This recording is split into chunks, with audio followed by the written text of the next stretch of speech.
आपण पाहत आहात BV महाराष्ट्र न्यूज, खबरबात महाराष्ट्राची।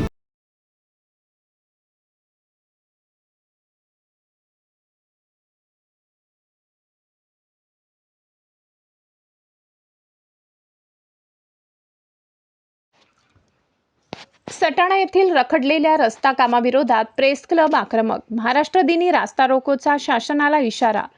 सटाणा शहरातून जाणाऱ्या बहुचर्चित साक्री शिर्डी राष्ट्रीय महामार्ग क्रमांक 752G च्या काँक्रिटीकरणाचे काम गेल्या 4 वर्षापासून रखडल्याने हा महामार्ग मृत्यूचा सापळा बनलाय।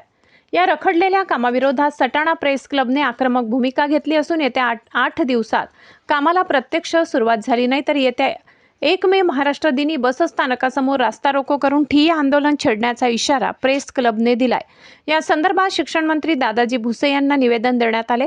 ज्येष्ठ पत्रकार विश्वास चंद्रात्रे व प्रेस क्लबचे अध्यक्ष अंबादास देवरे यांच्या नेतृत्वाखाली मंत्री दादा भुसे यांना दिलेल्या निवेदनात सटाणा शहरातून जाणारा साक्री शिर्डी राष्ट्रीय महामार्ग क्रमांक 752G चे काम गेल्या 4 वर्षापासून ठप्प असून हा महामार्ग नागरिकांसाठी अक्षरशः जीवघेणा ठरत आहे।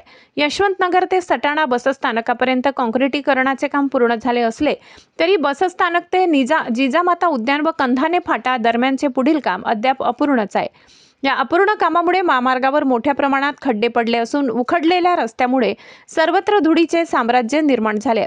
परिणामी दररोज अपघात घडत असून नागरिकांच्या जीवितास गंभीर धोका निर्माण झालाय। विविध पक्ष व संघटनांनी यापूर्वीही आंदोलने केली असली तरी प्रशासनाने याकडे दुर्लक्ष केले आहे। प्रशासनाला जाग येत नसल्याने अखेर सटाणा प्रेस क्लबमधील पत्रकार बांधवांनी महाराष्ट्र दिनी बसस्थानकासमोर रास्ता रोको आंदोलन करण्याचा निर्णय घेतला। या आंदोलनास विविध राजकीय पक्ष व सेवाभावी संघटनांचा पाठिंबा मिळाला असून कायदा व सुव्यवस्थेला प्रश्न निर्माण झाला त्यास प्रशासन जबाबदार राहील असा स्पष्ट इशारा निवेदनात देण्यात आला।